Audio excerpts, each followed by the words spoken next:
क्या कहेंगे पिछली सरकारों के कामकाज को लेकर, डिफेंस को लेकर, बजट को लेकर और अभी के?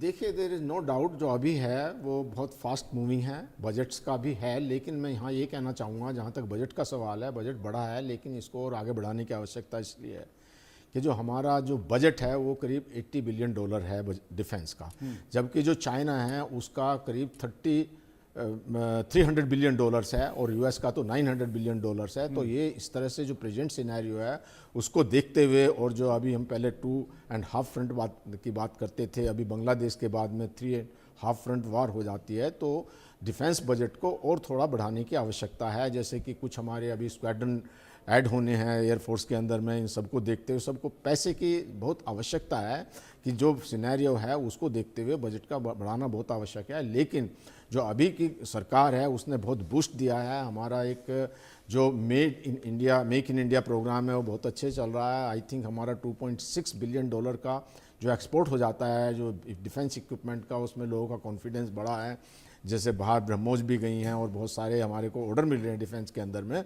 तो इन सब चीज़ों को देखते हुए इसमें कोई दो राय नहीं है कि पहले के मुकाबले अभी बहुत जो है डिफेंस को बूस्ट मिला है, और इससे जो एक विश्वसनीयता, क्रेडिबिलिटी और एक आत्मविश्वास बढ़ा है, और जो एक इन सब चीज़ों को देखते हुए जो अभी हमारी बहुत अच्छी स्थिति है, लेकिन इसको और भी आगे बढ़ाने की आवश्यकता है। निपुण साहब, वर्तमान परिस्थितियों में जिस तरीके से संकेत निकल कर आ रहे हैं, उन संकेतों के मद्देनजर आपको लगता है कि डिफेंस बजट अभी और बढ़ाने की जरूरत है?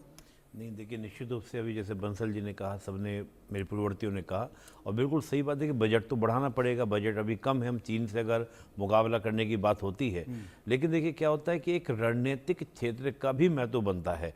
जिस प्रकार से भारत अवस्थित है इंडियन ओशन में, अगर चीन को आकर इंडियन ओशन में किसी प्रकार का नियंत्रण करना है तो उसको बहुत ज़्यादा अपना स्ट्रैटेजिकली इनपुट देने पड़ेंगे, काफ़ी ज़्यादा अपनी फोर्स लगानी पड़ेगी, काफ़ी फंड्स लगाने पड़ेंगे। लेकिन हम बहुत स्ट्रॉन्ग हैं। और देखिए, थोड़ा सा मैं ले चलूँगा आपको पास्ट में हल्का सा।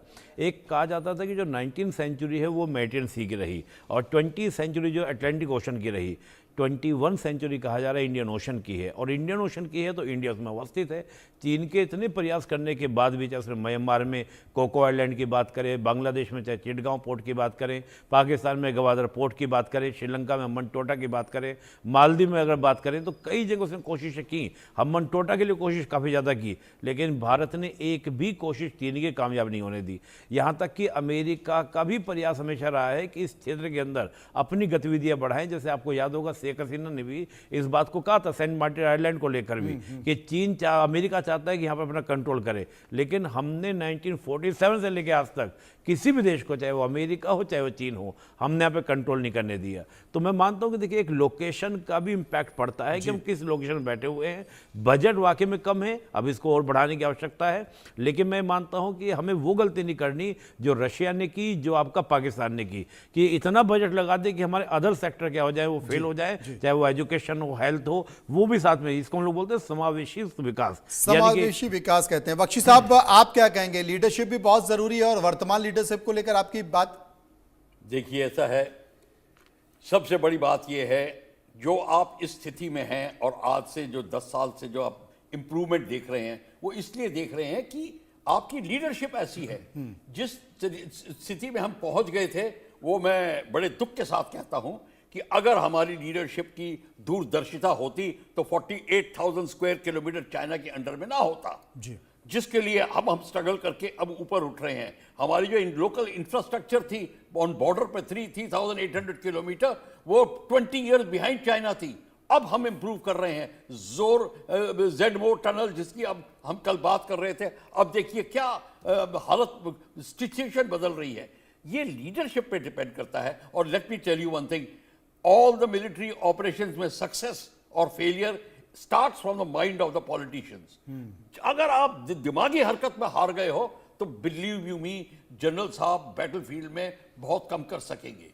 इसीलिए आपको दिमागी हरकत बहुत जरूरी है। पर मैं एक बात और बता दूं, हमारी जो इनिशियल थिंकिंग थी वो इतनी कमजोर थी, ये मैं पहले भी बोल चुका हूं, कि अगर हमने 47 में अपनी पॉलिसीज ठीक की होती तो आप देखेंगे कि चीज कहां की कहां गई होती। 25 लाख फौज थी आपकी, आपने 2.5 लाख कर दी थी, in spite of the army chief warning against China.